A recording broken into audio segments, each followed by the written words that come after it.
ನಮಸ್ತೆ ಸ್ನೇಹಿತರೆ. ಆಡಳಿತಾತ್ಮಕ ವೈಫಲ್ಯಗಳಿಗಾಗಿ ಸ್ವಯಂ ಪ್ರೇರಿತರಾಗಿ ಹುದ್ದೆ ತೊರೆಯುವುದು ಯಾವುದೇ ದೇಶದಲ್ಲಿ ಅಥವಾ ಯಾವುದೇ ಕಾಲಘಟ್ಟದಲ್ಲಿ ಧೀಮಂತಿಕೆಯ ಸಂಕೇತ. ಭಾರತದಲ್ಲಿ ಪ್ರಮುಖ ರಾಷ್ಟ್ರೀಯ ಬಿಕ್ಕಟ್ಟುಗಳ ನಂತರ ರಾಜಕೀಯ ನಾಯಕರು ತಮ್ಮ ಹುದ್ದೆ ತ್ಯಜಿಸಿದ ದೊಡ್ಡ ಇತಿಹಾಸವೇ ಇದೆ. ಧರ್ಮೇಂದ್ರ ಪ್ರಧಾನ್ ಕೇಂದ್ರ ಶಿಕ್ಷಣ ಸಚಿವ ಸ್ಥಾನಕ್ಕೆ ರಾಜೀನಾಮೆ ನೀಡುವುದರೊಂದಿಗೆ ನೈತಿಕ ಹೊಣೆ ಹೊತ್ತು ತಮ್ಮ ಸಚಿವ ಸ್ಥಾನಗಳಿಂದ ಕೆಳಗಿಳಿದ ರಾಜಕೀಯ ಧುರೀಣರ ವಿಚಾರ ಚರ್ಚೆಗೆ ಬಂದಿದೆ. ಪ್ರಧಾನ್ ಅವರು ಜುಲೈ 25, 2026ರಂದು ಪ್ರಧಾನಿ ನರೇಂದ್ರ ಮೋದಿಯವರಿಗೆ ತಮ್ಮ ರಾಜೀನಾಮೆ ಪತ್ರವನ್ನು ಸಲ್ಲಿಸಿದರು.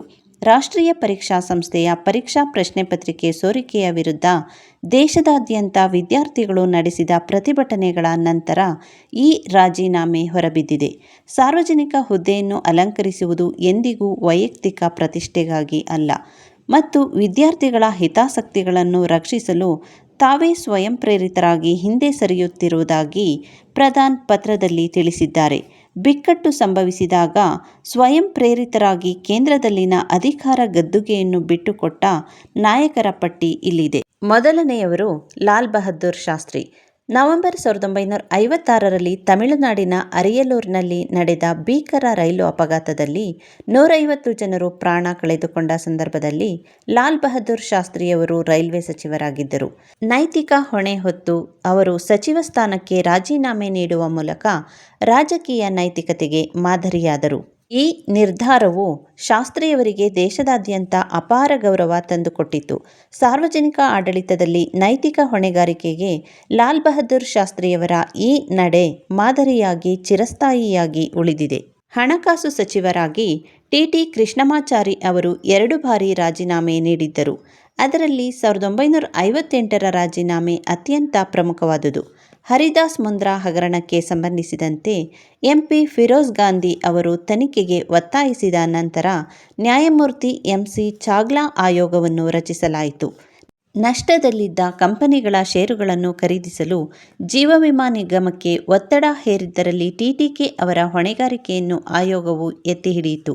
ಸಾರ್ವಜನಿಕ ಆಕ್ರೋಶ ಮತ್ತು ಸಂಸತ್ತಿನ ಒತ್ತಡಕ್ಕೆ ಮಣಿದು ನೆಹರು ಅವರು ಫೆಬ್ರವರಿ 1958ರಲ್ಲಿ ಟಿಟಿಕೆಯವರ ರಾಜೀನಾಮೆಯನ್ನು ಅಂಗೀಕರಿಸಿದರು.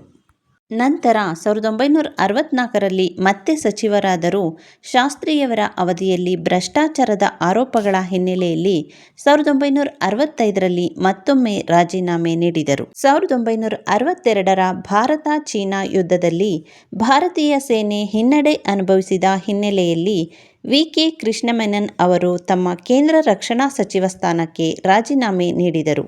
ಸೇನೆಯನ್ನು ಸರಿಯಾಗಿ ಸಜ್ಜುಗೊಳಿಸದಿರುವುದು, ಅಗತ್ಯ ಉಪಕರಣಗಳ ಕೊರತೆ ಮತ್ತು ಚೀನಾದ ಚಟುವಟಿಕೆಗಳ ಬಗ್ಗೆ ಬಂದ ಎಚ್ಚರಿಕೆಗಳನ್ನು ನಿರ್ಲಕ್ಷಿಸಿದ್ದಕ್ಕಾಗಿ ಪ್ರತಿಪಕ್ಷಗಳು ಹಾಗೂ ಕಾಂಗ್ರೆಸ್ ಪಕ್ಷದ ಒಳಗಿನ ನಾಯಕರು ಮೆನನ್ ಅವರನ್ನು ಹೊಣೆಗಾರರನ್ನಾಗಿ ಮಾಡಿದರು. ಕೃಷ್ಣ ಮೆನನ್ ರವರ ನಿರ್ಗಮನವು ಭಾರತದ ವಿದೇಶಾಂಗ ಮತ್ತು ರಕ್ಷಣಾ ನೀತಿಯಲ್ಲಿ ಪ್ರಮುಖ ಬದಲಾವಣೆಗಳಿಗೆ ಕಾರಣವಾಯಿತು. ಮಾಧವರಾವ್ ಸಿಂಧಿಯಾ ಅವರು ತಮ್ಮ ರಾಜಕೀಯ ಜೀವನದಲ್ಲಿ ಉನ್ನತ ನೈತಿಕ ಮೌಲ್ಯಗಳನ್ನು ಪ್ರದರ್ಶಿಸಿದರು. ಜನವರಿ 1993ರಲ್ಲಿ ದಿಲ್ಲಿಯಲ್ಲಿ ದಟ್ಟ ಮಂಜಿನಿಂದಾಗಿ ಇಂಡಿಯನ್ ಏರ್ಲೈನ್ಸ್ಗೆ ಸೇರಿದ ವಿಮಾನ ಅಪಘಾತಕ್ಕೀಡಾಯಿತು.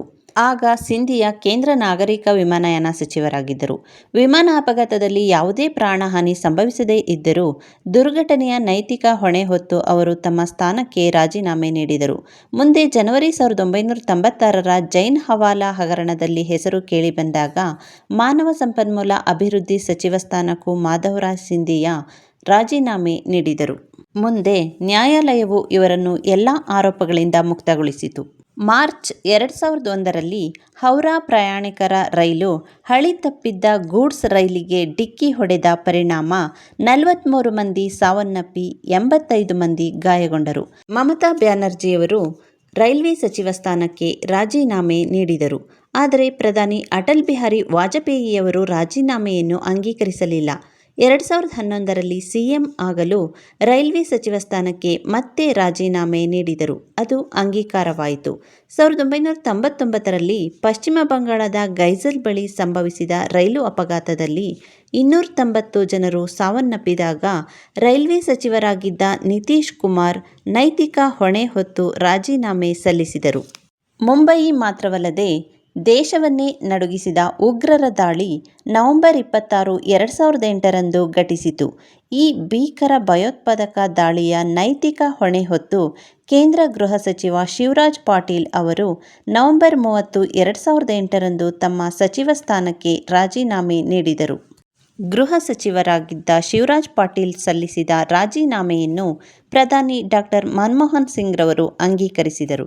ಇದಿಷ್ಟು ಭಾರತದಲ್ಲಿ ಆಡಳಿತಾತ್ಮಕ ವೈಫಲ್ಯಗಳಿಗಾಗಿ ಹುದ್ದೆ ತ್ಯಜಿಸಿದ ಪ್ರಮುಖ ರಾಜಕೀಯ ನಾಯಕರುಗಳ ಪಟ್ಟಿಯಾಗಿದೆ.